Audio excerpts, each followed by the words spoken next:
Cominciamo.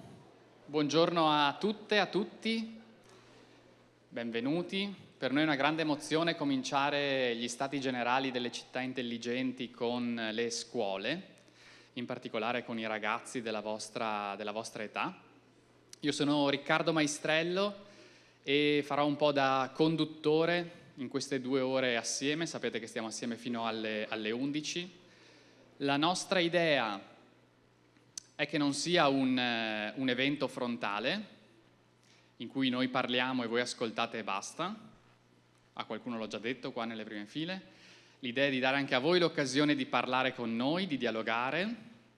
Quindi in vari momenti io scenderò dal palco e verrò tra voi, tra il pubblico, a raccogliere dei vostri commenti, delle vostre risposte ad alcune domande e stimolo che vi daremo. E inoltre c'è anche il collega Riccardo, anche lui, lì in fondo, che ha un microfono e mi darà una mano a coprire le file più arretrate. Per darci un po' di regole per queste 2 ore, abbiamo voglia che siate protagonisti, che parliate, e in linea anche comunque con l'attività formativa che è, vi chiediamo di non usare i cellulari, per un paio d'ore ce la potete fare, e stare in dialogo e in connessione con noi. Questo evento per le scuole, che si chiama la Smart City che vorrei, è organizzato all'interno degli Stati Generali delle Città Intelligenti. Questo per dirvi che siete la prima portata di un menù più ampio. In 2 giorni, oggi e domani, qui al Centro Culturale Altinate San Gaetano accadranno tantissime cose, tanti eventi riservati a sindaci, assessori, amministratori locali, dirigenti, funzionari della pubblica amministrazione. Ci sentirete parlare molto di PA, pubblica amministrazione, oggi, che si trovano qua a Padova. Ci aspettiamo tra le 1200 e le 1500 persone in 2 giorni e si trovano qua per discutere, parlare di città, di come migliorare le nostre città, che poi è un tema che tocchiamo anche oggi in questo incontro. E quello che ci rende particolarmente orgogliosi è il 6º anno consecutivo che organizziamo gli Stati Generali delle Città Intelligenti e che abbiamo sindaci, assessori, amministratori da tutta Italia. Ci sono persone che per venire qui da noi oggi e domani sono partiti dalla Calabria, dalle isole, dalla Sicilia, dalla Sardegna, dalla Puglia, ovviamente dal centro Italia e dal nord Italia, ma insomma anche sindaci di comuni molto piccoli che non hanno grandi budget per le trasferte, che non hanno molto staff a cui delegare quando sono fuori città, ci tengono a venire qua e a incontrare amministratori come loro da tutta Italia per scambiarsi buone pratiche, idee di come amministrare meglio e progettare meglio le nostre città. All'interno degli Stati Generali, in cui organizziamo tanti eventi, molti di questi sono a porte chiuse, quindi solo per addetti ai lavori, imprese, start-up, amministratori pubblici, ricercatori dell'università, però per noi è importante farne anche alcuni, come questo, per la cittadinanza. Per esempio vi segnalo che domani pomeriggio, se siete liberi e appassionati di cinema, in questo stesso auditorium, dalle 15 alle 18, c'è una rassegna cinematografica. Abbiamo selezionato dei cortometraggi e dei lungometraggi dalla Francia, dalla Germania, dall'Italia.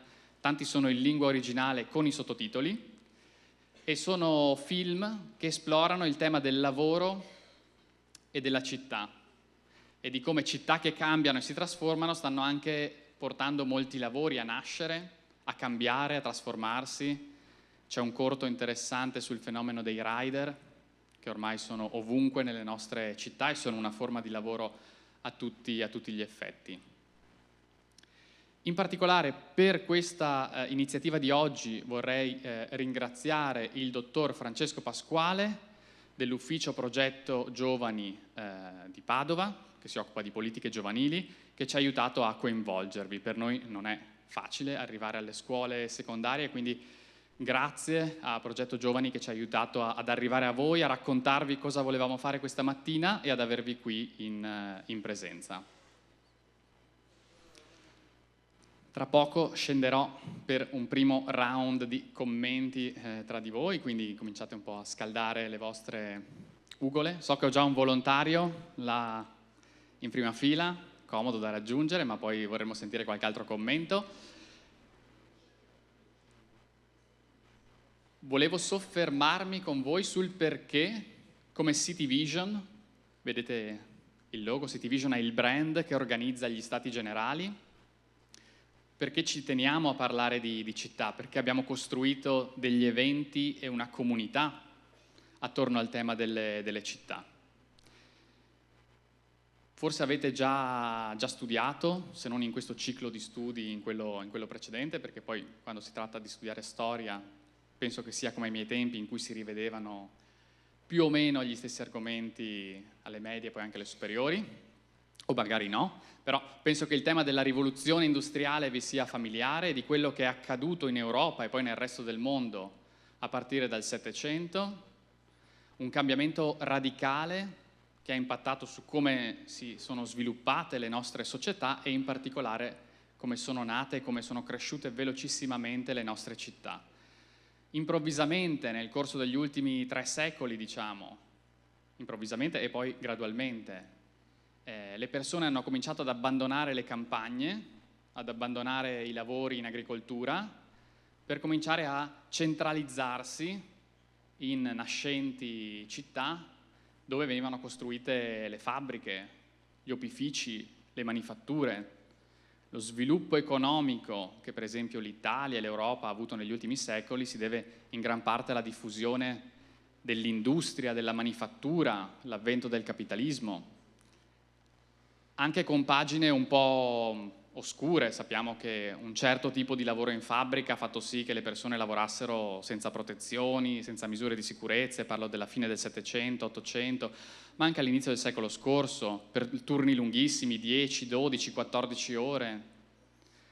Alle volte per guadagnare abbastanza denaro per arrivare in fondo alla giornata era necessario che oltre all'uomo lavorasse anche la moglie, anche i bambini, quindi c'è il fenomeno anche del lavoro minorile.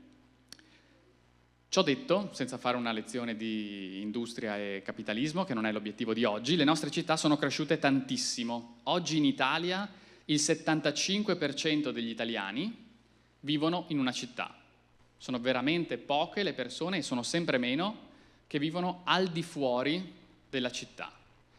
In città c'è molto, qualcuno potrebbe dire che c'è tutto, dipende un po' dalla città in cui stiamo e ciò che cerchiamo, ma ci sono anche dei problemi e su questi noi come City Vision ci focalizziamo e organizziamo eventi come questo per parlarne e per provare a risolverli. Primo giro di domande. Tutti carichi, tutte cariche. Secondo voi che genere di problemi hanno le nostre città? O la vostra anche, quelli che voi toccate magari giornalmente con la vostra mano. E partiamo dal nostro collega, presentati anche. Victor Bigarella, e secondo me il traffico, la viabilità comunque generale della gente che si sposta all'interno della città. Puoi aggiungere qualcosa? No. Ok, traffico, viabilità, la gente che si sposta, ci troviamo spesso imbottigliati nel traffico, un sacco di macchine in colonna, poi magari ci guardiamo attorno e sono tutte macchine dove c'è solo il conducente, non c'è neanche un passeggero, siamo molto poco efficaci nello spostarci. Grande emozione? Ho visto che... Ok, quindi traffico, viabilità, e parliamo per non parlare degli autobus, ma forse è il tema che viene introdotto. Visto una mano alzata? Non si candidano gli altri, ragazzi, alzate la mano per voi, ma non per sacrificare il vostro collega. Pochi tabacchini. Grazie, contributo prezioso. Anche se lo stile è informale, arrivo, e abbiamo piacere di coinvolgervi,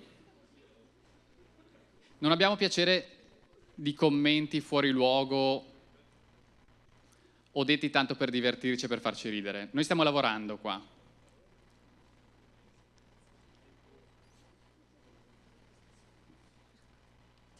Sara, in certe aree, soprattutto la sera, ha scarsa illuminazione.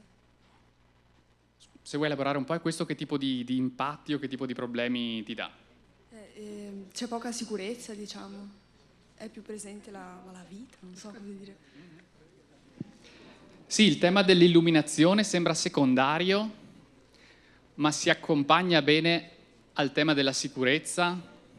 Aree poco illuminate fanno sentire meno sicuri, abbiamo meno voglia di attraversarle e di uscire la sera e di frequentarle. A volte anche mettendo dei lampioni tattici si possono raggiungere risultati interessanti e spesso si accompagnano a fenomeni di degrado, di cui magari parleremo tra poco. I mezzi pubblici che sono sempre in ritardo oppure che sono rotti o che non funzionano, questo. Cioè. Sì, è un tema, no? Prendere un autobus per andare a scuola o andare al lavoro, intanto non è detto che ci sia un solo autobus da prendere, magari devo fare un cambio, devo aspettare. Parlavamo di illuminazione, se parliamo degli autobus di sera o del trasporto pubblico al di fuori degli orari di punta, peggio ancora. Quindi sì, questo è un tema, limita la mobilità, ci rende più difficile fare alcune cose, vivere la nostra vita, andare dove vogliamo andare. Qualcun altro? Questi erano i primi che vengono in mente, che spesso sono legati alla mobilità. Là e poi là, ok. Elisa, tipo le strade che sono sempre mezze spaccate a volte. Sì, quindi la manutenzione, gli arredi. Riccardo, c'era una ragazza anche qua davanti. Almeno nel mio paesino non ci sono tante piste ciclabili. Si parla di micromobilità, a volte ci piacerebbe magari spostarci in bicicletta, l'idea ci affascina, o in monopattino, però a volte rischiamo la nostra vita perché le strisce, le piste ciclabili sono solo una striscia sull'asfalto, o perché ci sono attraversamenti pericolosissimi, o buche, o marciapiedi, o gradini.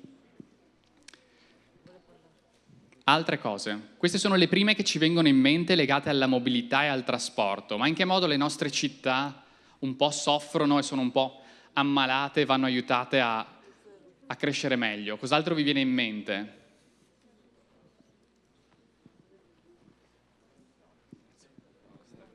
L'inquinamento. Vai, elabora un po'. Cioè, oltre all'inquinamento, smog, eccetera, anche il rumore che si forma nelle città, che è sempre rumorosa, anche di mattina, quando vuoi stare tranquillo. Sì, grazie. L'inquinamento è un tema incredibile per noi poi che viviamo in pianura padana. Sappiamo che ci sono vari studi, insomma, qualcuno dice che di default è come se ci fumassimo 7 sigarette al giorno per quello che respiriamo a livello di inquinamento.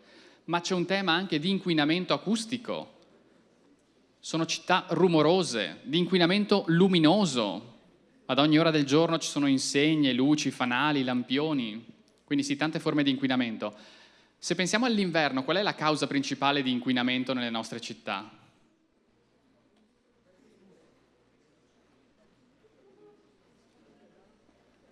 Vai Rick, pesca un volontario da quell'angolo. Qual è secondo voi la causa principale di inquinamento in inverno in città? Molto spesso anche le caldaie delle case e il riscaldamento. Assolutamente sì. Facciamo le giornate in cui chiudiamo al traffico la città perché pensiamo che le autovetture abbiano un ruolo importante e ce l'hanno, ma ci dimentichiamo che soprattutto nei centri storici abbiamo palazzi vecchi, con caldaie vecchissime, che non vanno a gas metano ma a cose ben più inquinanti e che creano una cappa terribile sulle nostre città. Un ultimo tema e poi mi dichiaro soddisfatto e procediamo al momento successivo. Chi mi dice qualcos'altro rispetto a quello che abbiamo detto che non va nelle nostre città? Vabbè, io sono Alex e un altro grande problema delle città è la spazzatura che molto spesso viene trovata per strada e anche i pochi cestini che ci sono sempre pieni e non vengono mai svuotati. Sì, il tema della gestione dei residui, dei rifiuti. Noi abbiamo un tavolo di lavoro domani sulla città, salute e benessere, perché le città sono luoghi in cui viviamo, ma sono anche comunità e impattano in base a come sono progettate e gestite su quanto bene stiamo come esseri umani. Città dove si accumula la spazzatura, dove ci sono ristagni d'acqua in cui proliferano le zanzare. Sono tutti temi che rendono una città più o meno salutare. L'assenza di aree verdi in cui decomprimere, in cui respirare un'aria leggermente migliore. Sono tutti temi che impattano. Di questi e di tanti altri temi noi parleremo soprattutto domani, dove organizziamo 13 tavoli di lavoro in cui amministratori pubblici e imprese si confrontano per trovare delle soluzioni a questo genere di problemi. E lo facciamo con lo spirito di guardare sempre alle opportunità e non solo al problema e al lamentarsi delle cose che non vanno. Noi ogni anno assegniamo dei premi, che si chiamano premi buone pratiche, con cui premiamo le città d'Italia che a nostro avviso sono state più virtuose, hanno portato avanti i migliori progetti di innovazione urbana. Anche qua, se qualcuno di voi vive abbastanza in zona e stasera ha voglia di unirsi a noi per l'evento inaugurale degli Stati Generali che inizia alle ore 18, stasera assegneremo 6-7 premi di varie categorie, di varie tipologie, ma in cui andiamo a premiare i progetti più interessanti candidati dalla pubblica amministrazione. Perché lo facciamo? Per divulgare e per promuovere quel tipo di approccio, perché altre città, altri sindaci, altre amministrazioni possano ispirarsi da quello che è stato fatto nella città X, capire come è stato fatto, cosa ha funzionato bene e riportare quella loro buona pratica, quella pratica nella loro realtà. Bene, questa era la mia parte introduttiva. Non parlo solo io in queste 2 ore, anzi, il meglio deve ancora arrivare. E non parleremo e basta, ma immagino sappiate il tema di oggi, ci metterei dentro anche la parola performeremo, forse anche qualcosa. Partiamo con un racconto adesso sulla città serendipica, e se non siete familiari col termine, insomma, è la città che sorprende, che adesso andiamo a scoprire assieme, per dare una visione non troppo orientata sui dati, sulle tecnologie, sui sensori della città, ma una visione, mi permetto di dire, poi vedremo se il nostro ospite sarà d'accordo, un po' più romantica di che tipo di luogo e di spazio sia per noi la città. E quindi invito Domenico Lanzilotta, direttore di City Vision, qui sul palco. Grazie Riccardo.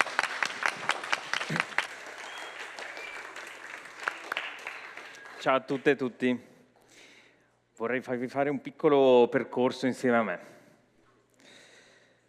Avete presente quando uscite per fare una cosa e poi ve ne succede completamente un'altra, migliore?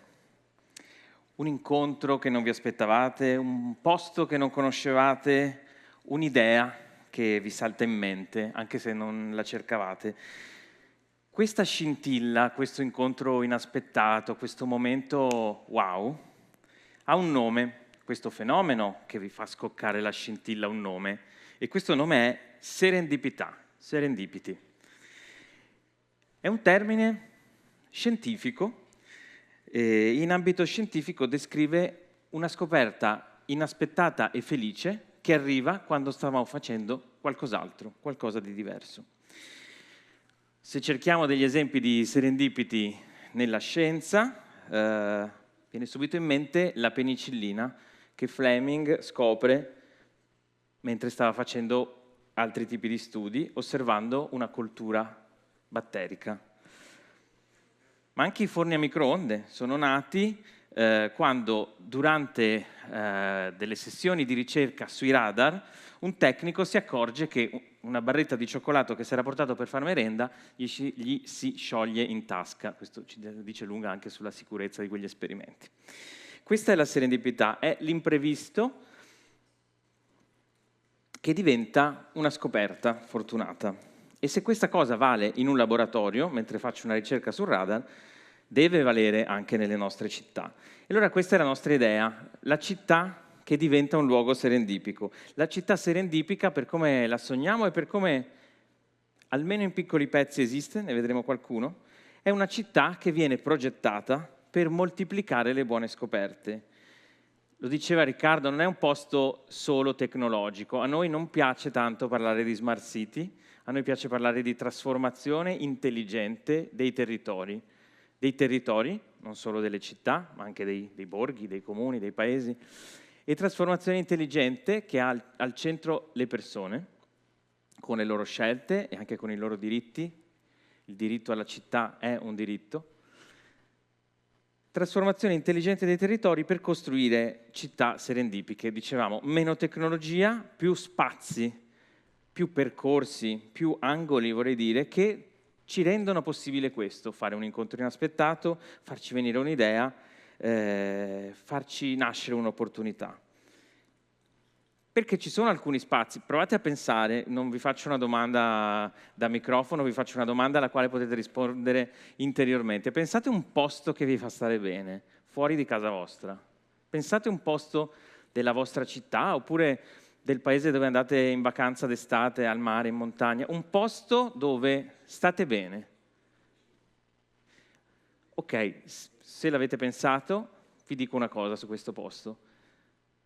Non è un caso che quel posto sia un posto che vi fa stare bene. C'è una branca della ricerca che si chiama psicogeografia, che dice proprio questo, che i luoghi influenzano come stiamo, e questo forse è una di quelle cose che ci viene spontaneo pensare, ma influenzano anche quello che pensiamo e come lo pensiamo. Se gli spazi sono progettati per essere diversi, mutevoli, permeabili, accoglienti, è più facile che io abbia voglia di fermarmici, di mescolarmi con le persone che ci stanno, di cambiare punto di vista. Non è, questo vorrei dirvi, non è una magia, è un progetto e noi dobbiamo pretendere che le nostre città siano progettate così. Come si fa a costruire spazi di questo tipo? Ci sono almeno tre elementi. Parlavate prima delle strade, degli autobus che non funzionano, dei problemi di spostamento. Ecco, uno degli ingredienti per creare città serendipiche è questo, l'accesso. Ci si deve arrivare facilmente e ci si deve arrivare senza auto. A piedi, possibilmente, con la bicicletta, coi mezzi che funzionano. Il secondo elemento per creare spazi che ci fanno venire belle idee e ci fanno stare bene è il mix, la mescolanza. Nello stesso posto devo avere motivi diversi per scegliere di restare. Deve essere un posto, pensate a una piazza funziona se c'è un luogo di aggregazione, anche solo i gradini di Piazza dei Signori dove mi posso sedere, magari portare una chitarra, ma magari c'è anche un bar, un angolo dove posso mangiare qualcosa e dove c'è anche magari dell'offerta culturale, uno spazio, un cinema, una libreria, una fumetteria e ancora spazi che presentano, che danno spazio alla natura, un parco nelle vicinanze, un posto dove posso respirare, vedere un fiume che scorre, godermi la bellezza della natura. E quindi accesso, arrivarci facilmente, mix, un'offerta che quello spazio mi dà diversificata. Pensate anche a questo centro. Oggi siete qui in auditorium a seguire un appuntamento di questo tipo, ma su c'è uno spazio che si chiama Agorà, dove forse non lo sapete, ma ci sono dei divani, degli spazi dove chiunque può fermarsi anche solo passando. C'è un bar dove se volete bere un caffè e fare una chiacchiera con un amico potete, e su ancora c'è il progetto giovani, l'ufficio progetto giovani, dove ci sono offerte formative e informative per voi, e ancora la biblioteca dove potete andare a chiedere un libro o fermarvi a studiare. Ok, questo è il senso di uno spazio che offre una serie di opportunità e le offre tutte insieme, perché noi siamo mondi, ciascuno di noi in un momento diverso della giornata o della propria vita può avere bisogno di una cosa diversa. Terzo elemento, il tempo e lo spazio in sicurezza. E lo diceva una vostra collega poco fa, la sera se c'è buio non ho piacere di andare in giro. E l'offerta di sicurezza, sentirsi al sicuro dentro una città è assolutamente un elemento necessario, e quindi attenzione all'illuminazione, agli attraversamenti, agli orari sensati, per esempio del trasporto pubblico. Questo lo dico a voi perché domani, tra 10 anni, 15, sarete magari voi chiamati a governare un pezzetto di città o a fare delle scelte piccole e grandi che non sono soltanto quelle del politico che decide cambiamo le linee, aggiungiamo una linea del tram, ma sono anche le scelte di consumo del cittadino che decide vivo in questo quartiere o in quell'altro anche perché mi offre o non mi offre qualcosa. Vi voglio raccontare mi sembra che siano, sì, 3 esempi di città che hanno fatto delle scelte che gli hanno un po' cambiato la faccia e sono scelte legate a questi aspetti psicogeografici e serendipici. La prima è Barcellona. Quanti di voi sono per caso stati a Barcellona? Alzate la mano. Ok, vi consiglio una gita a Barcellona quando andate in quinta. I prof saranno contenti. Barcellona, per chi c'è stato, e forse insomma, foto come questa vi sono familiari, è stata a un certo punto rivoluzionata dal punto di vista urbanistico e sono stati creati verso la fine dell'Ottocento questi che si chiamano superblocchi. La città è costruita con queste strade perfettamente ortogonali e l'incrocio tra 4 di queste strade definisce il blocco. Poi l'idea intelligente di chi l'ha progettata è stata di tagliare gli angoli dei blocchi in modo da creare naturalmente una serie di piazze, semplicemente da degli incroci stradali. Problema, mega traffico. Quindi bello avere le piazzette, ma se c'è un flusso continuo di auto e il solo attraversamento pedonale diventa un rischio per la propria incolumità, l'idea è bella, ma non si riesce ad applicare. Allora, cosa cominciano a fare a Barcellona? Cominciano a bloccare quegli incroci e a trasformarli in spazi come questo. Vedete che l'intervento in sé non è enorme. Hanno messo 2 aiuole, delle palle qua di cemento, hanno dipinto un po' per terra, ma soprattutto hanno bloccato il traffico e hanno costruito uno spazio dove prima c'erano 2 strade che si incrociavano. Se tu crei uno spazio così, ci metti un po' di verde, metti la possibilità di sedersi, c'è il wifi, la gente ci va. Le persone escono di casa e vanno a sedersi. Poi magari nell'angolino lì c'è un bar, si fermano più volentieri. Così hanno creato uno spazio senza capire cosa sarebbe avvenuto di questo spazio, però hanno creato tutte le condizioni perché qualcosa avvenisse. Quello che succede oggi è che si fanno piccoli campionati, vedete, con dei copertoni, questo è sempre un incrocio come quello che vi ho mostrato prima, piccoli campionati, questo è un altro esempio, mercatini di quartiere, feste popolari e una strada trafficata è diventata, tante strade trafficate sono diventate tanti piccoli centri, vorrei dire di buon vicinato. Vi faccio un altro esempio un po' più lontano, penso che nessuno di voi, ma magari mi sbaglio, sia stato a Seul, mai? No, neanche io. C'era questa mega autostrada, adesso questa foto purtroppo è sgranatissima, ma è l'unica che ho trovato. Questa era una mega autostrada, si chiama ha un nome impronunciabile, Cheonggyecheon. Era una mega strada che tagliava in 2 Seul. Per decenni, una sopraelevata, immaginatevi la puzza, lo smog, il rumore, tutto quello che dicevamo prima, nel cuore della città, come se a Padova in via Dante o sull'Iston ci fosse una super autostrada. Cosa hanno deciso di fare? In che modo hanno fatto scattare il momento serendipico? Hanno deciso di chiudere l'autostrada, l'hanno spostata fuori dalla città, l'hanno demolita e sotto hanno ritirato fuori quello che c'era prima, un torrente. Adesso la città di Seul è attraversata da questo torrente che ti porta, se ci vuoi andare, a dover fare dei gradini, a scendere di livello, a non vedere più le macchine, a goderti il rumore dell'acqua che scorre. E in questo modo non hai soltanto la tua pausa ristoratrice, ma se devi andare da casa al lavoro, spostarti da un ufficio all'altro o anche solo fare una pausa pranzo, anziché andare per la strada ordinaria, che vuol dire macchine, smog, attenzione a attraversare, vai da sotto e ti fai la tua passeggiata non proprio nella natura, ma con degli elementi che alla natura ti riportano. Qua vedete, anche qui ovviamente poi la sera, feste sul fiume, basta qualche lanterna e subito cambia il clima. Magari esco dall'ufficio, esco da scuola, trovo un'atmosfera di questo tipo nel cuore di una metropoli. Questa città invece è Medellin. Siamo in Sud America, mega metropoli, decidono di fare una serie di funivie, di sistemi a cavo. Questo è un altro modo per creare serendipità.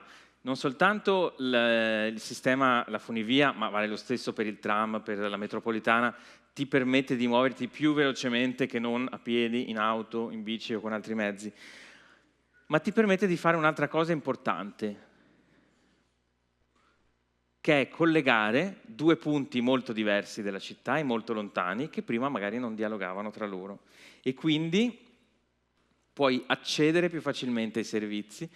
Quando hanno fatto si chiama Metro Cable, questa sorta di metropolitana su cavo, hanno anche deciso di aprire delle biblioteche e dei parchi biblioteca.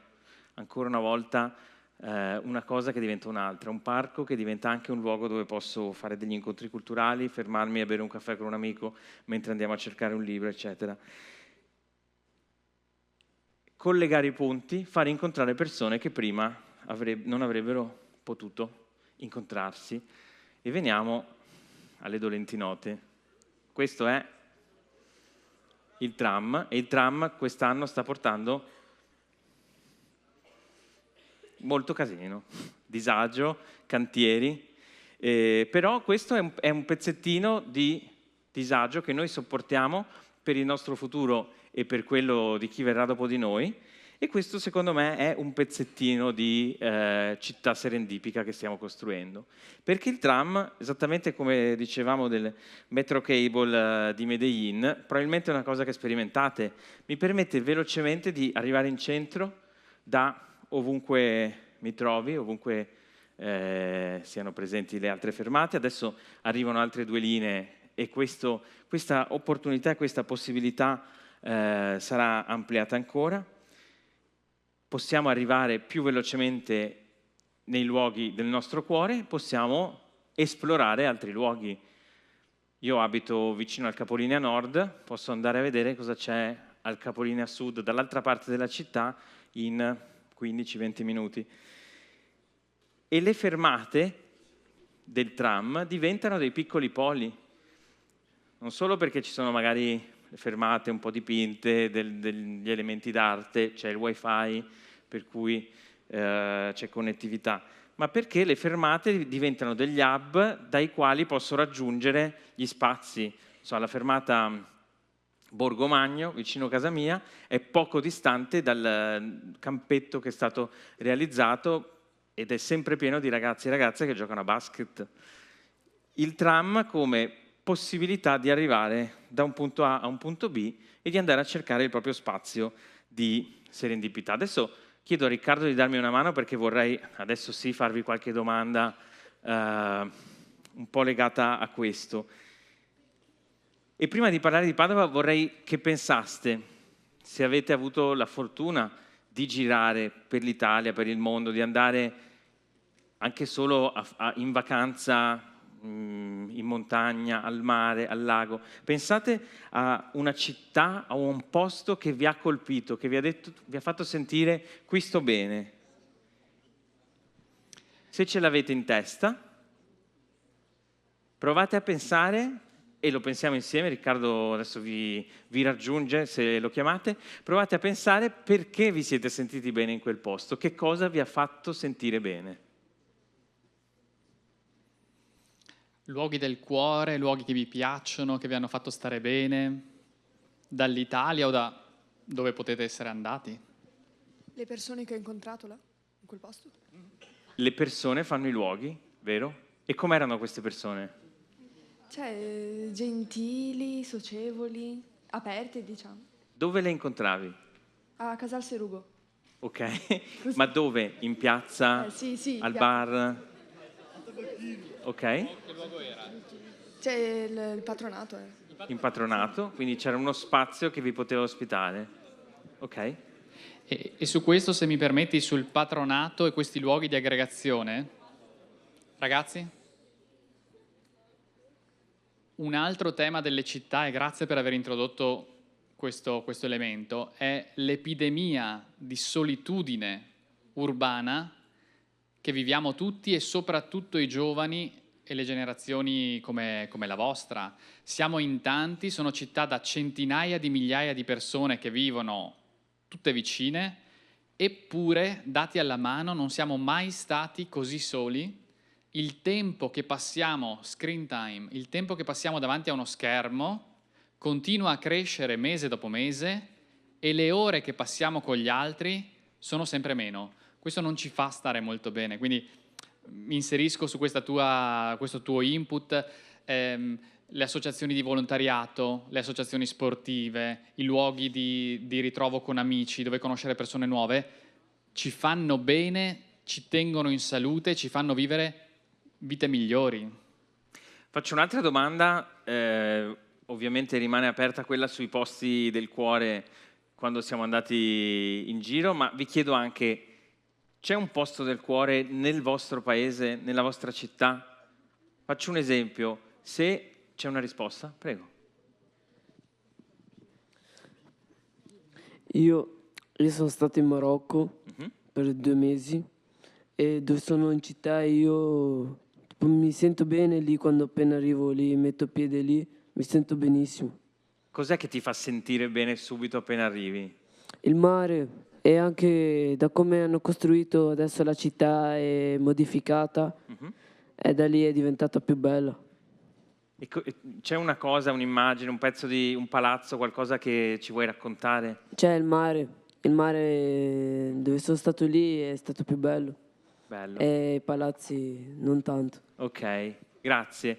Questa cosa qui, l'accesso al mare, la possibilità di allargare lo sguardo, è assolutamente un elemento che ci fa stare bene, come ci hai raccontato, ed è qualcosa che si deve costruire. Se io costruisco la città, penso ad alcune città anche italiane dove per anni l'accesso al mare, se pensate a Palermo per esempio, anche ad alcuni pezzi di Trieste, città sul mare, ma dove per anni era quasi impossibile arrivare al mare. La scelta di riaprire le vie di accesso, anche solo visivo al mare, ha cambiato l'esperienza di vita in quelle città.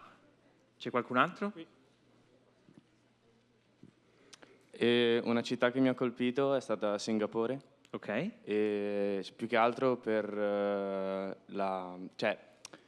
c'è sempre qualcosa da fare, ci sono sempre posti diversi da visitare, la variabilità delle possibilità appunto che si hanno in quella città. E sì, questo.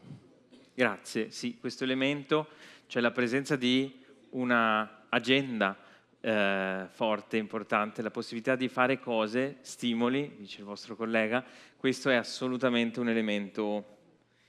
Vi faccio un'altra domanda. Se avete un momento in cui vi arrabbiate, litigate con i vostri genitori o litigate con la vostra migliore amica, il vostro migliore amico e volete andare via, uscire di casa e andare a rifugiarvi da qualche parte, vi viene in mente un posto? Volete condividerlo?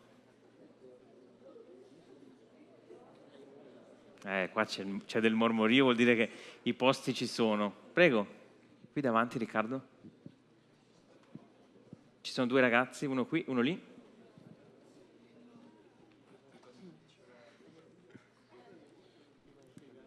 Io un posto in cui andrei sarebbe la montagna. La montagna, perché? Perché lì c'è un'aria molto più pulita rispetto a qua. Aria pulita? Aria pulita e c'è anche un bellissimo paesaggio. Paesaggio, la possibilità molto di aprire verde, lo la sguardo. possibilità di aprirsi. Mm-hmm.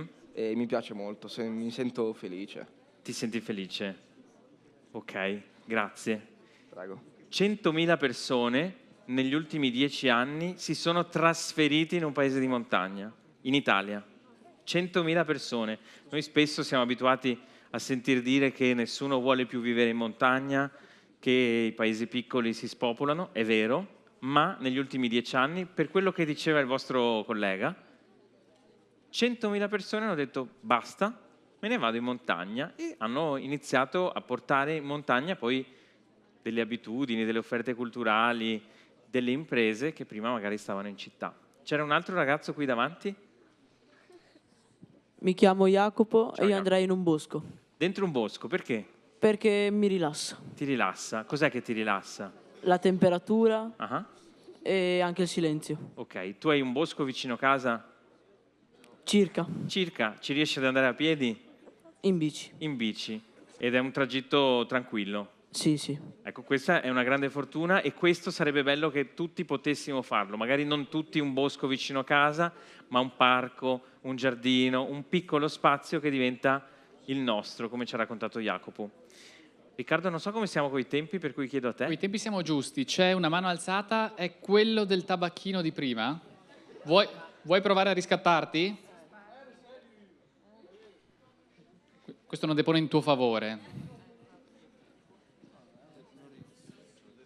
Io andrei a un parco. Ok, perché? Perché? Perché c'è la panchina, guardo il telefono e ci sono i miei amici. Ok. E hai un parco vicino casa? Torreglia, sì. A Torreglia, sì? E riesci ad andarci a piedi? Sì, sempre. Ok. Ci vai spesso? È un'abitudine? D'estate sì, adesso no. Beh sì, adesso freddo. magari il tempo non aiuta. Ok, sì, il bosco, il parco, gli spazi naturali sono ovviamente centrali. Io vi voglio solo lasciare 3 cose prima di ritornare a Riccardo. 3 mosse che vi invito, se avete voglia, a sperimentare da soli o anche con un compagno, una compagna di classe o con tutta la classe, se volete fare questo esercizio insieme con i prof e le prof. 3 mosse. La prima, provate a cambiare rotta ogni tanto. La psicogeografia c'è anche una cosa che si chiama divagazione urbana. Provate una volta alla settimana, una volta al mese, quando volete. Scendete una fermata prima con l'autobus o col tram, oppure fate una strada diversa da quella che fate di solito, o andate in un posto dove non eravate mai stati. Provate a cambiare rotta e vedrete che qualcosa vi colpisce. Se avete voglia, secondo elemento, provate a mappare, a segnarvi le sorprese, le cose che vi sorprendono della città. Ve lo scrivete, vi automandate un messaggio, lo mandate alla vostra migliore amica, al vostro migliore amico, perché gli spazi che generano meraviglia, stupore o che ci fanno stare bene vanno condivisi. Terzo elemento, provate a rompere le scatole a scuola, saranno felici, per usare anche quegli spazi. Gli spazi, le aule, gli spazi, le palestra, i parchi delle scuole per chi ce l'ha, possono diventare spazi dove si fa altro. Allora chiedete un pomeriggio al mese, un pomeriggio alla settimana, vorremmo questo spazio per farci questo, per organizzare un campionato di qualcosa, per fare delle chiacchierate su temi, per parlare con i prof di cose che non c'entrano niente con le materie curricolari. Ma provate a vedere se anche gli spazi a cui siete più abituati, come quelli della vostra scuola, delle vostre classi, possono diventare degli spazi serendipici. Basta, per adesso mi fermo qua.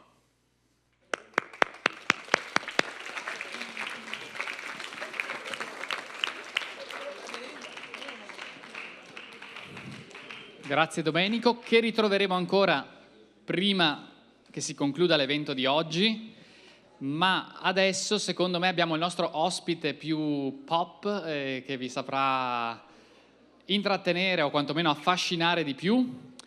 Quindi chiamo qui con me Bruno Carlini, istruttore di parkour e presidente di Urban Tribe. Ci racconterà adesso. Ciao! Che cos'è? Vai, che luce. Come state? Ci siete? Fatemi sentire se ci siete. Sentivo un po' di confusione prima, come un po' l'attenzione che sembrava stesse calando. Io ve lo metto, tra virgolette, come sfida. Un'ultima ora di attenzione. Non state facendo tanto, siete seduti, state rispondendo a qualche domanda, ma non molto di più. Io sono qua oggi per presentare e parlarvi del parkour. Perché? Sicuramente perché il parkour è un fenomeno che è sempre più diffuso nelle nostre città, perché è una cosa che si fa negli spazi cittadini, ma non solo. Il parkour non è un fenomeno, il parkour è una disciplina, è una pratica che ci permette veramente di cambiare la nostra visione dello spazio in cui viviamo, quindi ci permette di cambiare la visione delle nostre città. E pensando a oggi, io volevo chiedervi come prima cosa voi cosa sapete del parkour, ma in realtà ho cambiato idea questa mattina, ascoltando i discorsi, e vorrei chiedervi voi quanto vivete le strade, i parchi, le piazze, quanto state fuori al giorno? Proprio le giornate. State all'aperto? Non ci state? Dove state? Li vivete questi spazi che sono sotto casa vostra e di cui stiamo parlando tutta questa mattina? Perché questa è la cosa più importante. Se gli spazi che ci circondano noi non li conosciamo o non troviamo dei modi per viverli, in qualche modo, cellulare o non cellulare, diventiamo sempre più sconnessi dalla realtà. E questo, alla lunga, diventa un problema. Diventa un problema non perché non riesco ad affrontare le cose, non perché non so cosa fare, ma perché alla lunga, se siamo disconnessi dalla realtà, non sappiamo più come essere felici nella nostra vita.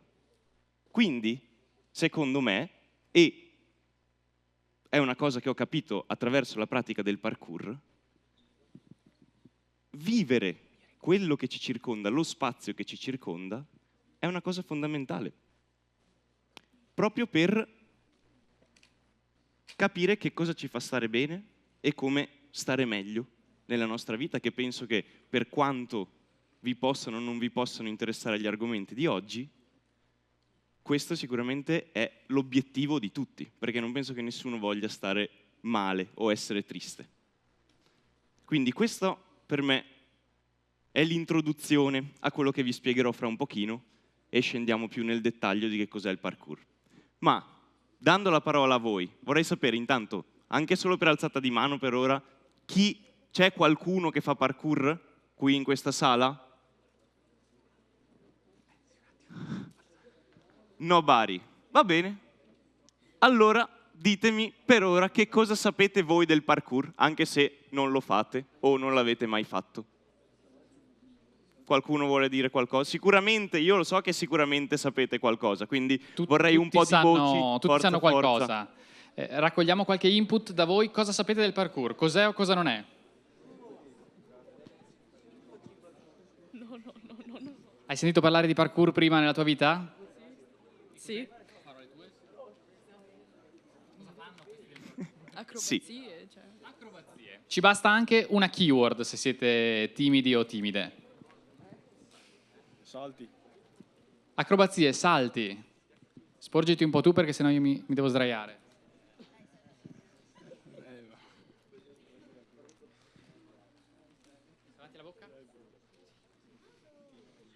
Riuscire a saltare da edifici, boh. Salti da edifici. Su YouTube sicuramente se ne vedono, ma poi ci dirà. C'è qualcuno qui davanti anche? Arrivo.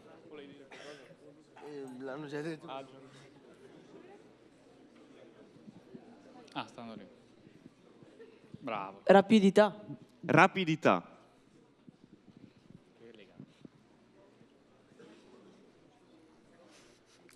È uno sport molto rischioso. È uno sport rischioso. Poi... uno sport che si fa all'aperto. Che si fa all'aperto, vero? Ho messo parecchie cose. Cos'altro sappiamo del parkour? Rischioso, all'aperto, salti, edifici, acrobazie. Ragazze? No, Agilità. Agilità, rapidità. Agilità. Niente. Qui c'è qualcosa che avete sentito, visto? Che percezione avete? No. Velocità. Velocità. Capriole, ho sentito? Non è sicuramente uno sport Salti in sui cui si palazzi, è tornato? Non è sicuramente uno sport in cui si sta fermi. In nessuno sport di solito. Però dipende se gli scacchi vogliamo considerare, ma comunque devi muoverti. Va bene. È uno Aspetta, ne sport abbiamo di un paio squadra. ancora. Qualcosa di diverso però. È uno sport di squadra. È uno sport di squadra. Percorsi. Percorsi, da cui deriva anche la parola parkour. Ragazzi, sentiamo tanto vociare, potete parlare con noi, ma non è un'attività gruppi tra di voi. Volete aggiungere qualcosa? No. Tu vuoi aggiungere? No. Ok. Hai sufficienti Partiamo keyword? da qua. Allora, salti. Sicuramente ci sono i salti. Edifici e palazzi. Non per forza il parkour si fa sui tetti. Agilità, velocità, rapidità, movimento, sicuramente fanno parte di questo sport, ma come in tanti altri sport. Acrobazie, stessa cosa. Esistono, ci sono in questo tipo di attività, come ci sono in tanti altri tipi di sport. Forse io partirei proprio dalla questione sport, ovvero il parkour è un metodo di allenamento. Voi fate allenamento?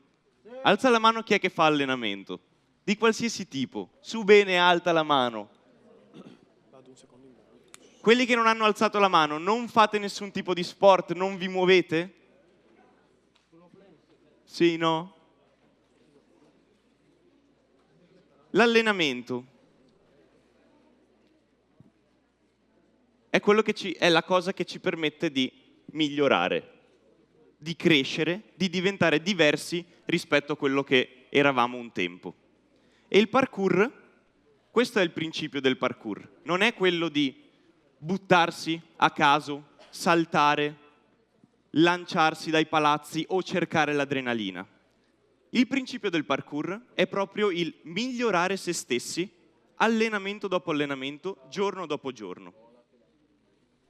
Sicuramente appunto è sempre più diffuso, tutti ne hanno un po' un'idea, ma in pochi per ora conoscono effettivamente il significato o che cos'è veramente. Come vi ho detto prima, la pratica del parkour vi trasforma come persone e cambia il vostro modo di vedere quello che vi circonda. E per darvi una piccola idea, vi faccio una panoramica.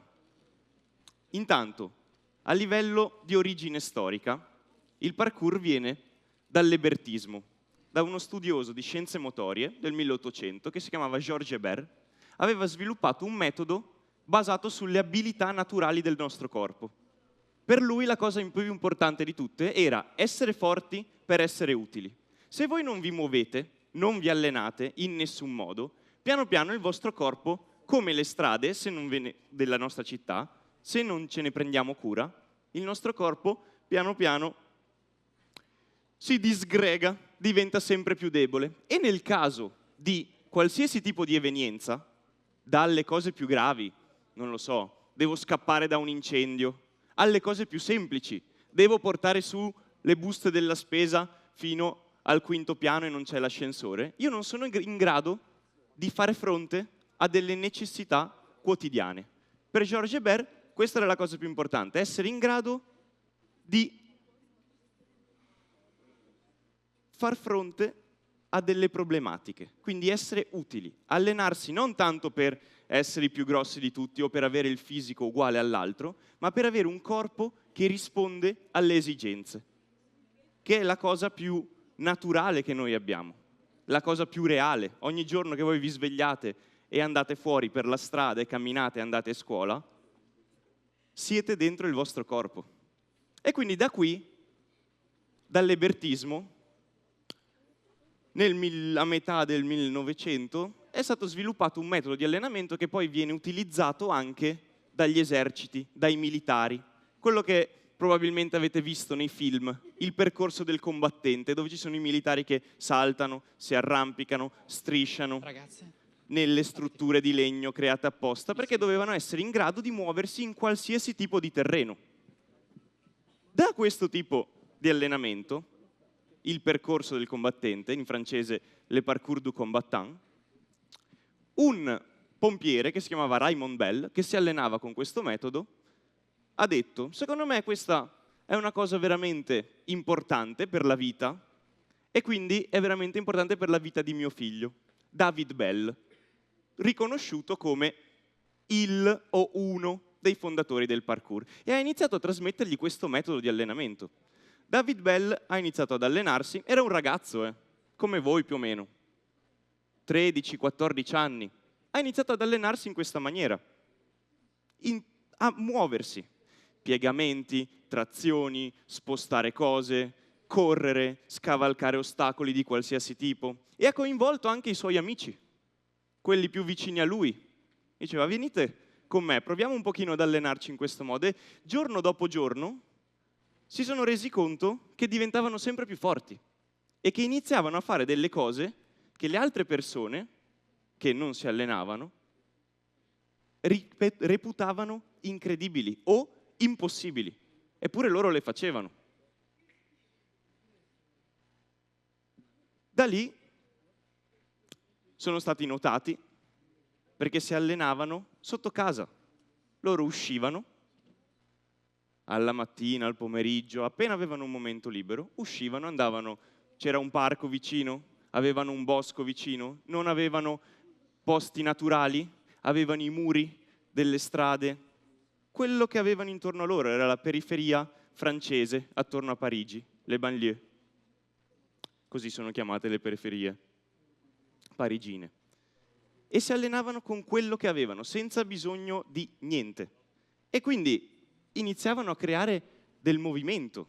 La gente passava e vedeva che c'erano queste persone che facevano delle cose assurde e appunto hanno attirato l'attenzione di giornalisti, di filmmaker, attenzione mediatica. Da lì sono stati ingaggiati per fare film, sono stati intervistati, e questo fenomeno, che era prima un allenamento, una sfida, un gioco tra ragazzi, come ripeto potreste essere voi adesso, è diventato un fenomeno mondiale. Sicuramente uno per la sua spettacolarità, come mi avete detto voi. Questa è la prima cosa che passa, le acrobazie e i salti sui tetti. Ma se ci pensate bene, quando ci arriva questa spettacolarità, sotto sotto noi sentiamo che c'è qualcos'altro di interessante in quello che vediamo.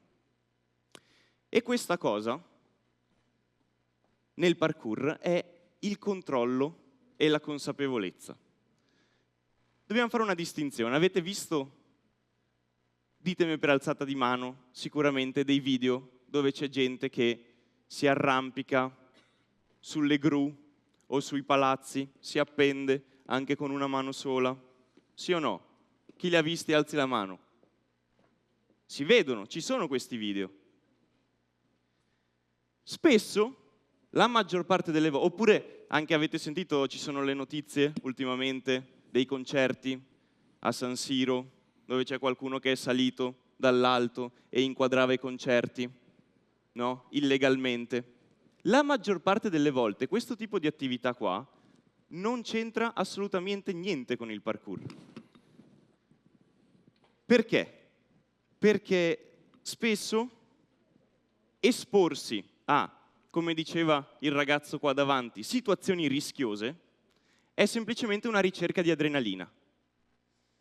Non so cosa fare, mi annoio, devo trovare una scappatoia, mi metto in situazioni rischiose. C'è chi apre il cellulare, o magari una volta non c'era il cellulare, e quindi esploro e trovo delle cose che mi mettono in pericolo. Questa è una cosa.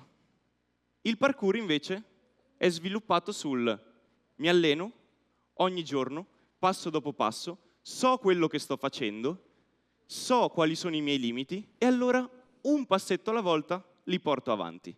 Qual è il problema?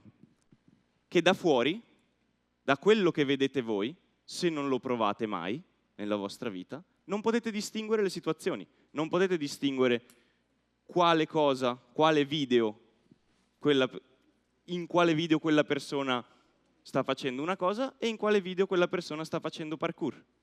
Non lo potete sapere, a meno che appunto non iniziate ad allenarvi su qualsiasi cosa per conto vostro. Se vi allenate, in generale, scoprite che non è facile, uno, ci vuole tempo, ci vuole pazienza, impegno e che ogni volta che vi allenate siete un po' diversi rispetto a quello che eravate prima.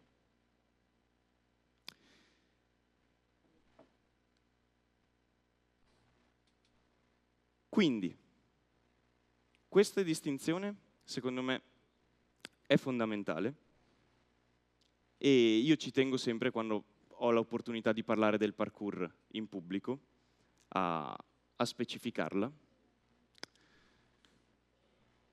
perché è importante capire che quello che viene fatto in questa disciplina non è rischioso. Diceva prima il ragazzo, è uno sport rischioso. Non è vero. È uno sport in cui si costruisce mano a mano la nostra capacità di valutarci, di valutare noi stessi e quindi di conoscerci. Appunto, devo capire che cosa sono in grado di fare e che cosa non sono in grado di fare, fino a che punto posso arrivare e poi, attraverso l'allenamento fisico, mentale, emotivo, piano piano riuscire a spostare un pochino l'asticella. Ma conoscersi è, tra virgolette, il percorso della vita di ciascuno di noi e di voi. Per quanto possiate pensare di essere giovani, già voi lo state facendo ogni giorno che avete un problema, che parlate con qualcuno, che fate una verifica a scuola, che vi trovate con gli amici. Voi state ogni giorno, capite e cercate qualcosa di voi stessi. E questa è la stessa cosa che si fa all'interno attraverso la pratica del parkour. Quando vedete un salto, qualsiasi salto, io posso anche solo ad esempio, vi faccio un esempio, saltare da qui, dove sono io, preciso sul primo gradino. È un salto semplice. Non c'è bisogno che applaudite, è un salto semplice, almeno per me, però il punto è che io devo saper valutare. Sono in grado di arrivarci? Sono in grado di non farmi male? Come ci devo arrivare? Quindi, ogni volta che voi vedete un salto o vedete qualcosa, in realtà non è quello che sta succedendo fuori, il fatto che io ho fatto il salto, ma è quello che sta succedendo dentro di me. Pensieri che mi distraggono dall'essere concentrato sul corpo, emozioni, paura. La paura blocca il vostro corpo. Mentre se io non devo farmi male e quindi non devo mettermi a rischio, devo essere in grado di controllarla la paura.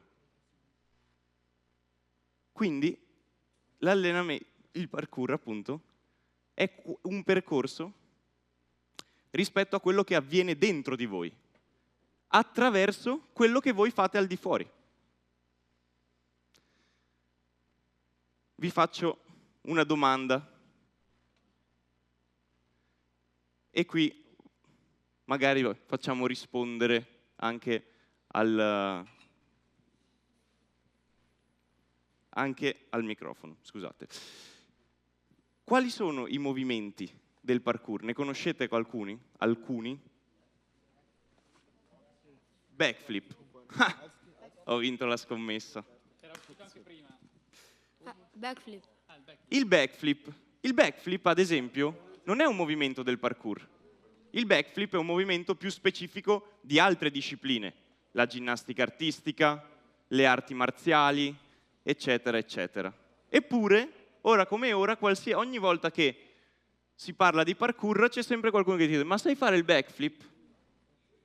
Secondo voi perché, appunto, il parkour è muoversi in tutti i modi possibili? Tra tutte le cose che avete detto, cioè che possono esserci, proprio il backflip è uscito. Secondo voi perché è così strano o così figo e così affascinante il backflip? Perché è difficile da fare. Perché è difficile da fare. Ci sono delle cose che sono molto più difficili del backflip, eppure non destano interesse. Perché? Dai, qualche altro perché? Perché è così figo il backflip? Perché è bello da guardare. Non ho capito niente. Perché è bello da guardare. E perché? Perché non lo so. Perché non lo sai? O perché non te lo sei mai chiesto? E hai lasciato solo che quello che vedi ti arrivi addosso? No, perché perché è così bello, come dite voi? È affascinante, ma perché? Non ho un motivo. Ogni cosa ha un motivo. Riccardo, anche se non la No, è sappiamo. bello da guardare. Idee? Chi è che sa fare il backflip qua in questa sala? One. Poi? Non vedo altre mani. Alzatele più alte se lo sapete fare. Che sport fate voi?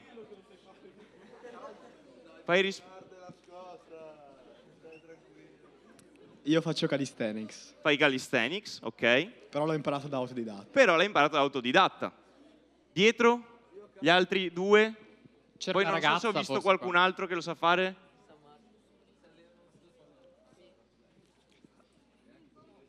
Che sport fate?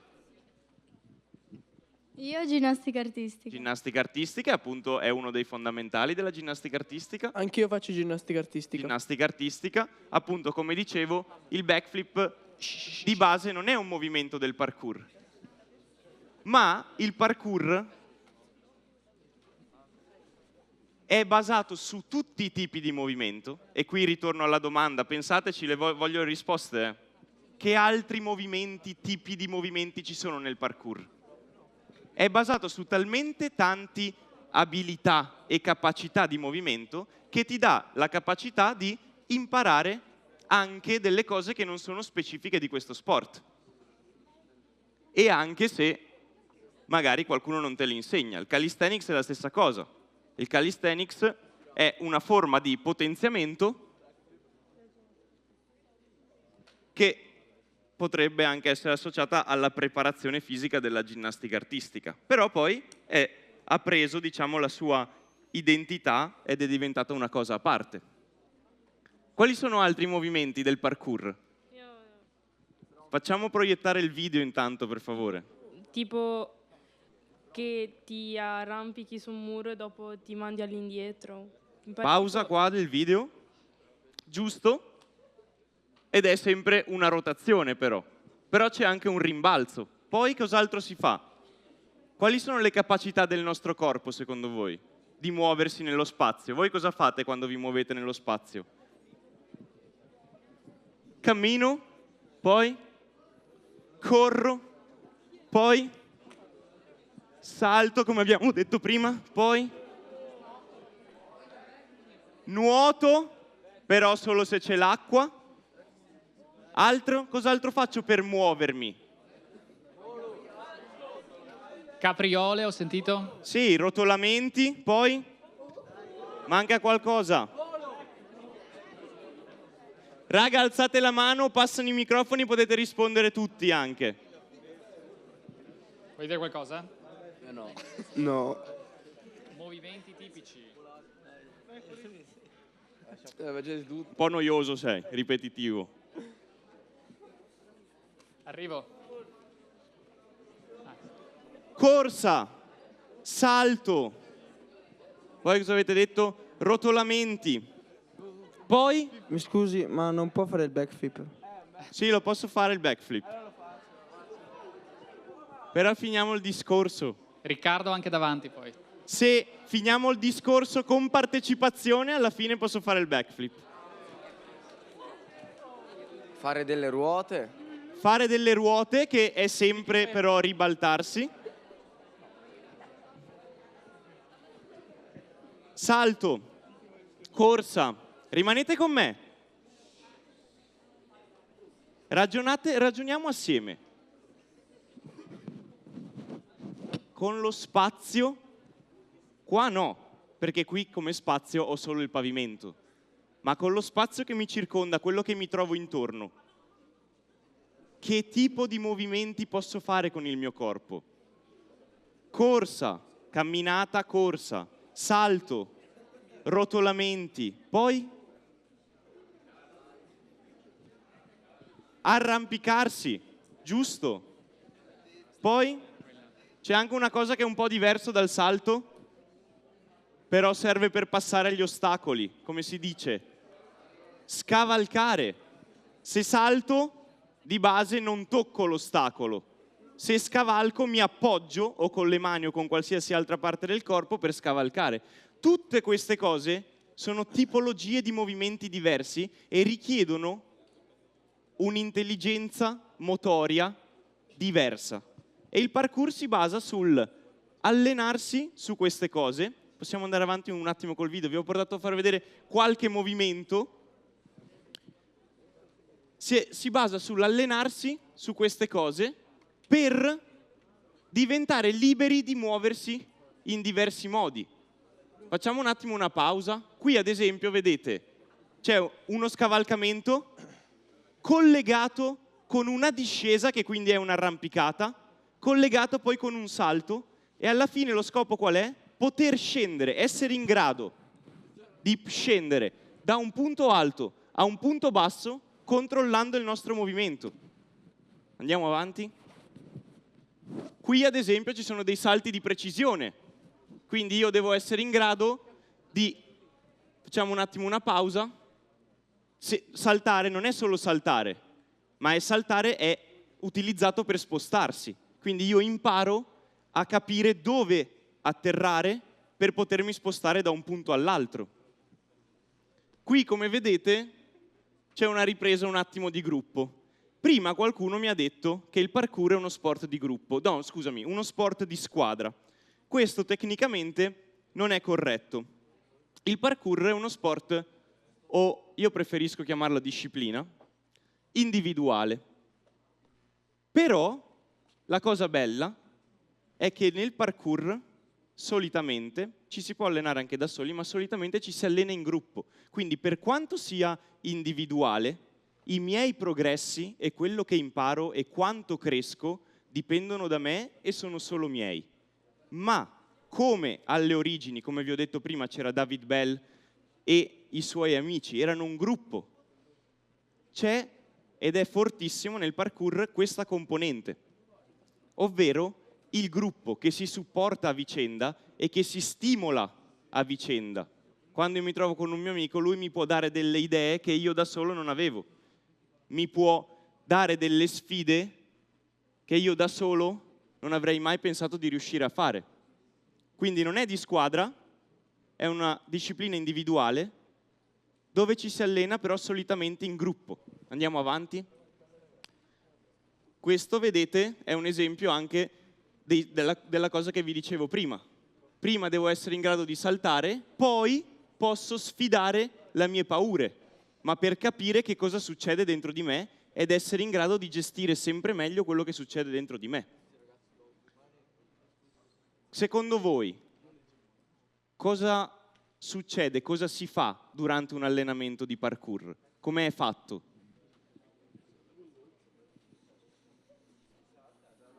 Si salta, così a caso. Io esco di casa e mi metto a saltare. Riscaldamento. Quindi, prima cosa, non è un buttarsi a caso e provare delle cose a caso, ma è un metodo di allenamento, è uno sport, quindi sempre, ad esempio, di solito ci si trova in gruppo, di solito si può fare anche in palestra, ma di solito si fa all'aperto, quindi ci si trova in uno spazio della città che ci ospita, ci si trova assieme e si inizia ad allenarsi, si inizia appunto con un riscaldamento, si attiva il corpo, poi credo che dopo si provi a saltare determinati ostacoli. Si prova a saltare determinati ostacoli, quindi non solo a saltare, ma si prova a sviluppare delle tecniche legate a tutte le tipologie di allenamento che vi ho detto prima. Quindi ci sono tantissimi tipi di tecniche che ci aiutano ad arrampicarci, che ci aiutano a scavalcare, che ci aiutano a saltare, eccetera. Poi si analizza il posto, il territorio per fare... Quello sempre, prima, esatto, infatti poi dopo ritornerà come punto. E poi c'è anche un'altra componente che fa parte dell'allenamento. C'è il riscaldamento, c'è sicuramente una parte tecnica dove studio, capisco come si fanno le cose e le provo ad applicare, ma c'è sempre anche una parte di potenziamento, condizionamento fisico. Senza che il nostro corpo, ritornando appunto a quello che vi dicevo prima, sia forte, non siamo in grado di muoverci, di fare cose. Più con la costanza lo condizioniamo, lo rendiamo in grado di muoversi, dalle capacità di base a quelle sempre più difficili, più cose possiamo realizzare. Questo avviene durante un allenamento di parkour organizzato. Si passa attraverso diverse fasi e attraverso degli step che ci portano dal non muoverci o essere in grado solo di camminare al riuscire a muoverci come preferiamo. L'obiettivo finale deve essere proprio quello di crescere interiormente e di essere liberi di muoversi come più ci pare. Più si è liberi di muoversi, più si è responsabili di quello che si fa. Per questo vi dicevo all'inizio della differenza dei due video, di quelli che vanno rispettando nessuna regola, magari creano anche danni agli edifici o alle cose per entrare, e quelli invece che si allenano nel parkour. Perché attraverso il parkour, vivendo lo spazio che ci circonda e prendendosene cura, capiamo quanto è importante rispettarlo. Se trovate qualcuno che distrugge i posti o lascia cartacce, li sporca, sicuramente non sta facendo parkour. Grazie Bruno. Mentre ti prepari per il backflip tanto atteso, ma raccogliamo qualche domanda, se avete dubbi, domande, curiosità rispetto a quello che vi ha raccontato Bruno o al parkour in generale. Ci sono delle gare di parkour? Ci sono delle gare, ma sono state sviluppate negli ultimi anni. Inizialmente il parkour è nato con lo spirito non competitivo. Perché? Pensate a quello che vi ho detto prima. Se il percorso del parkour è quello di migliorare me stesso passo dopo passo ogni giorno, come faccio a valutare se... Non mi valuto sul fatto che io riesco a fare più salti di un'altra persona o riesco a saltare più in lungo di un'altra persona, ma mi valuto sul fatto che riesco ogni giorno ad affrontare una sfida, ad affrontare una mia paura, a controllarla. Quindi originariamente il parkour è non competitivo, ma basato sul concetto di sfida personale, che gli altri componenti del mio gruppo mi aiutano a vincere ogni volta che mi alleno. Poi, negli ultimi anni, con la diffusione, come succede in tanti altri sport o sottoculture, quindi movimenti piccoli, dove non tante persone prendono parte a questa cosa, piano piano, espandendosi e venendo più conosciuto, si sono creati dei circuiti competitivi. Questa cosa è da una parte positiva, perché sicuramente fa conoscere di più questo sport, dall'altra un po' negativa, perché all'interno di quelle competizioni, se non sono organizzate correttamente, si perde il vero spirito, la vera filosofia, il vero scopo con cui è nato questo tipo di allenamento. Perché alla fine dei conti, alla fine della giornata, non conta niente se voi siete riusciti a fare un percorso più velocemente di un'altra persona. Conta solo se voi quel percorso siete riusciti a farlo più velocemente del voi stessi di ieri. Se abbiamo un'altra domanda flash, se no attendiamo con trepidazione il backflip, ma ce n'è forse una là, non è chiaro? C'è, non c'è? Non c'è. Però mi dite perché questo backflip è così bello da vedere? Gliel'hai chiesto C'è anche una prima? domanda là, cioè, è una mano alzata quella? Gliel'hai chiesto anche prima senza grande... Io voglio sapere questo. Backflip. Mano alzata. Perché? Perché è così bello? Per fare parkour servono delle scarpe apposta? No. Sicuramente le scarpe ce ne sono di più adatte o di meno adatte, dipende dalla suola. Questa è una bella domanda. Di solito si cerca una suola uniforme, omogenea, con un buon grip e che non sia troppo spessa, perché io ho bisogno di sentire le superfici sotto i miei piedi, di sentire il contatto per capire anche se sto ammortizzando oppure no. Se io non ammortizzo utilizzando il mio corpo, tutto l'impatto risale nelle mie articolazioni e dopo un anno di pratica ho già finito di allenarmi perché il mio corpo è rotto. Però non servono delle scarpe specifiche, tanto è vero che volendo ci si può allenare anche a piedi nudi. Perché quindi il backflip è così interessante e ci suscita così interesse? Domanda qua o risposta? Provo a dire la mia. Vai, bravi. Oh, così si fa. Allora, a parere mio, è una forma di espressione creativa che agli occhi delle persone che non sanno farlo suscita pensieri che ti fanno dire wow o ti fa pensare questa è una cosa figa che anche se non so fare, anche se perché è bella, visibilmente è bella da vedere perché è una forma che non tutti sanno fare e che porta quindi a un pensiero di dire se lo sapessi fare anch'io sarebbe una cosa molto bella. Il backflip stai parlando? Esattamente. Allora sì, hai detto una cosa che sicuramente è vera, ovvero io non lo so fare, però ci sono, ripeto, come prima, ci sono tante cose che uno non sa fare ma che non suscitano così scalpore. Poi, se posso permettermi di correggere, il backflip non è così creativo, perché in realtà è una cosa standard, canonizzata, che si conosce, e quindi la creatività è un'altra cosa. La creatività è proprio prendere uno spazio che esiste già e crearci delle cose che prima non esistevano. Secondo me, da freddo, il backflip... Secondo me il backflip, che ho fatto malissimo in questo caso da freddo, suscita così scalpore.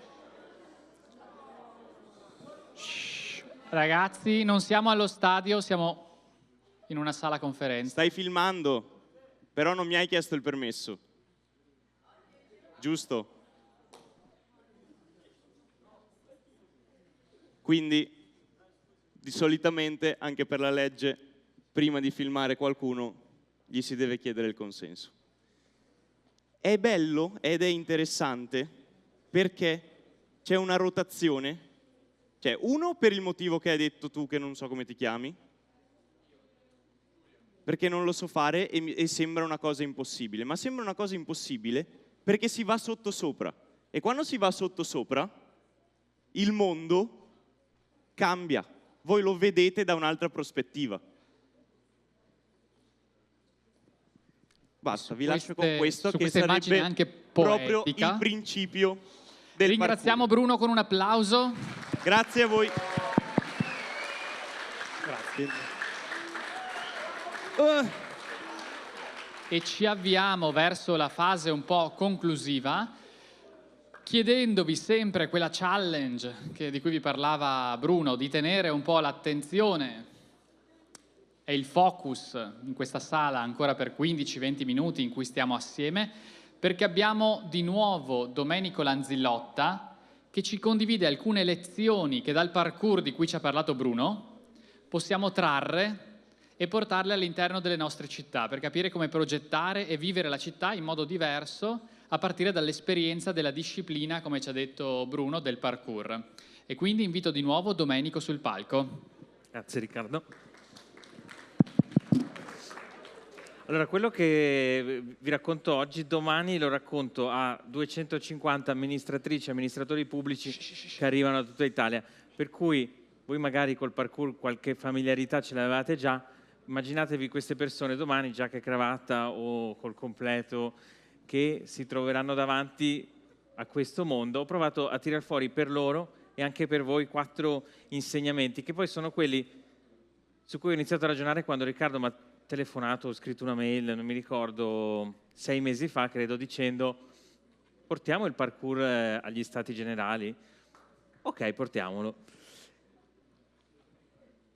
Ho provato a vedere 4 cose che secondo me il parkour ci insegna se pensiamo alla nostra città. Ci raccontava prima Bruno, ogni elemento della città nel parkour fa parte di un percorso. L'ostacolo, l'abbiamo visto, non è una cosa che si aggira, ma è una cosa che si usa e che in qualche modo usandola noi trasformiamo. E allora come possiamo tradurre questo poi nella nostra vita di tutti i giorni, anche non necessariamente mentre pratichiamo questa disciplina? Tutte le volte che diciamo non c'è spazio per me, per noi, probabilmente può essere vero, ci manca una piazza, ci manca una sala, una stanza, un posto dove incontrarci. Allora, da qui in avanti proviamo a fare questo esercizio. Tutte le volte che ci viene da dire non c'è spazio, proviamo a chiederci come possiamo usare diversamente lo spazio che abbiamo. Un parcheggio, l'abbiamo visto, quell'orrendo posto alla Stanga dove non c'è niente, se non uffici, e la domenica sembra il deserto, diventa lo spazio del parkour. La pensilina dell'autobus può diventare uno spazio dove fare 2 chiacchiere in amicizia. E proviamo anche a pensare se noi possiamo migliorare minimamente questi spazi. Non so se vi è mai capitato di passare davanti a qualche aiuola dove ci sono delle piantine che magari non sono molto ordinate, ma si vede che qualcuno le ha messe lì per rendere un po' più colorato e un po' più bello quell'angolo. Possiamo essere noi quel qualcuno. Seconda lezione. Bruno ci ha parlato del flow, del flusso, che è uno dei temi guida del parkour, e cioè saper reagire a quello che ci sta intorno, sapersi adattare, sapersi ammortizzare sul mondo che sta intorno a noi. Questo è quello che una città dovrebbe fare, adattarsi al flusso, ed è quello che una città cerca di fare. Questo è un insegnamento più per le nostre città che per noi. Forse avete sentito parlare di resilienza climatica. Le città sono alle prese con il tema del cambiamento climatico e di come affrontarlo, e quindi portare più verde nelle strade, cambiare le tipologie di asfalto, facilitare la soluzione di problemi legati all'equilibrio idrico nel caso di forti piogge. Anche questo è stare nel flusso, costruire le possibilità per gestire tutto quello che alla città accade. Il terzo elemento è quello da cui siamo partiti. Fare innovazione, trasformare una città non significa soltanto, e sicuramente non significa in maniera prioritaria, metterci dell'intelligenza, metterci i sensori, mettere le macchine a guida autonoma. Significa soprattutto metterci l'intelligenza di ciascuno di noi, che è un'intelligenza fatta di relazioni. Il parkour ci racconta la ricerca della fiducia nel proprio corpo, saperlo ascoltare, saper migliorare quello che col corpo facciamo giorno dopo giorno, ma è quella fiducia che anche dobbiamo cercare di costruire con noi stessi e con chi ci sta intorno, dare fiducia. E poi il parkour ci mostra attenzione verso gli spazi che stanno intorno a noi, quella stessa attenzione che forse ha senso mettere giorno dopo giorno negli spazi che abitiamo, negli spazi che attraversiamo. E poi il tema della collaborazione, farlo personalmente, ma farlo insieme agli altri. E poi c'è una cosa che è la prima cosa credo che ti ho chiesto, Bruno, quando ci siamo conosciuti, ma se io non avessi, come io non ho, tutte le tue capacità fisiche, potrei comunque fare parkour? Risposta sì. E se io fossi un anziano? Risposta sì. E se io avessi una disabilità motoria, fossi in sedia a rotelle? Risposta sì. Il parkour, questo forse non lo abbiamo detto, forse sì, è una pratica che non guarda al gesto atletico quanto alla capacità di utilizzare al meglio le potenzialità e le caratteristiche che ciascuno di noi ha. E questo dice molte cose anche alla nostra città e anche a come noi abitiamo e facciamo abitare agli altri la nostra città. Una città veramente intelligente è una città che qualcuno definisce inclusiva, qualcuno definisce sostenibile, io la definisco una città equa, una città in cui a tutti e a tutte si è data la possibilità di fare il proprio percorso e di crescere tutti quanti insieme. Io vorrei chiudere insieme a Riccardo questo momento facendoci una domanda, la faccio anche a te, la faccio a Bruno, la faccio a me stesso, che è una domanda molto semplice. Che cosa ci portiamo a casa oggi, dopo queste 2 ore di percorso alla scoperta di cosa significa per noi città intelligente? Sì, ed è una domanda che poi faremo anche a voi. Vi chiediamo cosa vi portate a casa da oggi, da queste 2 ore assieme, una parola, un concetto, un insegnamento, un'idea. A me quello che piace del ragionamento che abbiamo fatto sulla città e sull'abitare gli spazi è uscire un po' dall'ovvietà e dallo scontato. Se ci pensate, facciamo sempre le stesse identiche strade per andare a scuola, per andare al supermercato, per andare al centro sportivo. Conosciamo molto poco anche lo spazio attorno alla casa in cui abitiamo. Voi siete forse un po' piccoli, ma durante il Covid e il periodo in cui bisognava stare nei 200 metri di raggio attorno alla nostra casa, ci siamo tutti un po' trovati costretti a riscoprire il parchetto in fondo alla via che avevo sempre snobbato, la passeggiata che potevo fare per cercare degli alberi dove stare al fresco. E quindi ecco, il mio insegnamento e invito è cercare di uscire un po' dalle strade più ovvie e che percorriamo e provare a imboccare il vicolo, la stradina, la piazzetta, il parchetto dove non passo mai e vedere cosa succede in quei luoghi e in qualche modo riscoprirli e riappropriarmene. Grazie Riccardo. Se avete già un'idea di qualcosa che vi portate a casa, alzate la mano e Riccardo o Riccardo arrivano col microfono. Io nel frattempo approfitto per dire una cosa che è un po' quello che mi porto a casa io, ma interrompetemi pure se avete da condividere il vostro pensiero. Abbiamo all'inizio, quando abbiamo detto cosa ci piace, cosa non ci piace della città, giustamente abbiamo detto il traffico, lo smog, la puzza, il rumore, gli autobus che non arrivano in orario, eccetera. Quello che io vorrei portare a casa e vorrei così anche regalare a ciascuno di noi è che la città siamo anche noi che l'abitiamo. E quindi anche le cose molto piccole, andare ad allenarmi e a fare 2 salti, ma anche soltanto essere consapevoli che la città siamo noi ed è ciascuno di noi, quindi fare un sorriso in più, essere pronti a rispondere a una richiesta di aiuto anche solo della nostra vicina che ha le buste della spesa e non riesce a portarle. Anche questi piccoli gesti possono cambiare l'insieme della città, che è prima di tutto una comunità di persone, di noi. Prego. Cioè, a me ha stupito come l'uomo è riuscito a cambiare l'ambiente in cui vive, rendendolo più sano, diciamo, meno inquinato, così. Come negli esempi che abbiamo visto. Sì. Sì, certo, questo è assolutamente importante. Sapete che insomma, siamo dentro un'emergenza, un cambiamento climatico che difficilmente sarà a questo punto reversibile, ma ancora si possono fare cose prima di tutto partecipando alla vita delle nostre città e chiedendo che queste azioni vengano messe in campo, perché è possibile farlo anche nei paesi più piccoli, nelle nostre città, nelle metropoli e così via. C'è qualcun altro? Qualcun altro che ci vuole dire una parola, un concetto che si porta a casa da oggi? Siamo stati assieme quasi 2 ore. Cosa vi resta?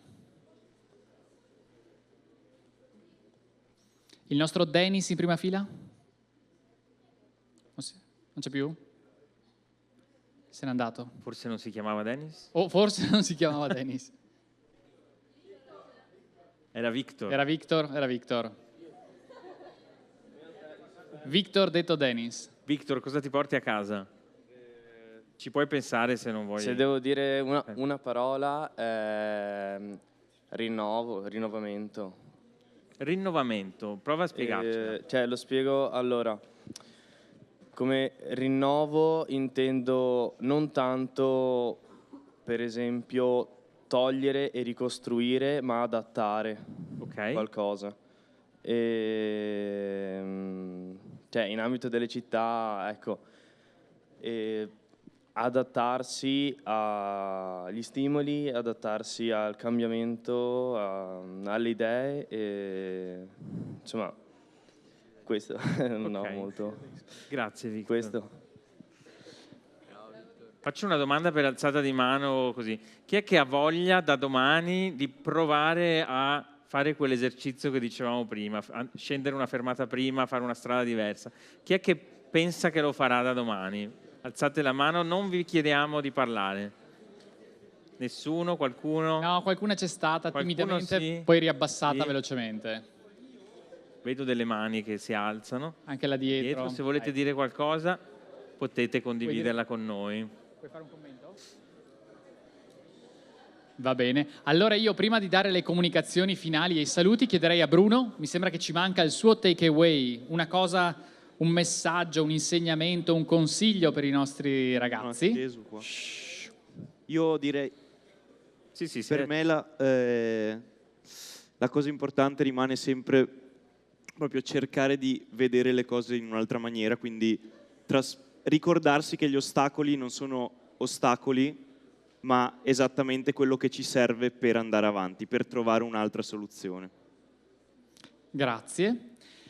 Vuoi raggiungerci qua mentre concludiamo? Bruno, noi vi diamo 2 informazioni tecniche relative. Guardate che se volete vedere il backflip e le cose pazzesche che fa Bruno, io ho cominciato a fare parkour in un gruppo che si chiama Parkour Soft. Abbiamo anche persone che hanno più di 60 anni e fanno dei salti e delle cose notevolissime.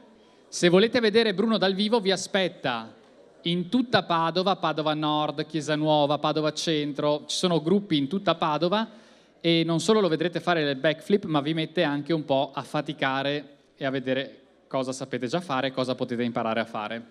Grazie. Se posso, Sì. ricordo... In ogni caso potete seguirci sui social, Urban Tribe Parkour. Urban Tribe, quindi ci sono dei volantini di Urban Tribe sul tavolino fuori dall'uscita a sinistra, ma per l'uscita oggi non risalite la scala da cui siete entrati, ma percorrete il corridoio in quella direzione e uscite da una grande porta sulla via pedonale che c'è in fondo. Quindi uscite da qualunque porta vogliate, poi sulla destra e si esce dal fondo. Chi non ha avuto i quadernini, che si lamentava prima, può venire da me, ho dei quadernini extra. Noi vi ringraziamo e vi auguriamo buona giornata. Grazie.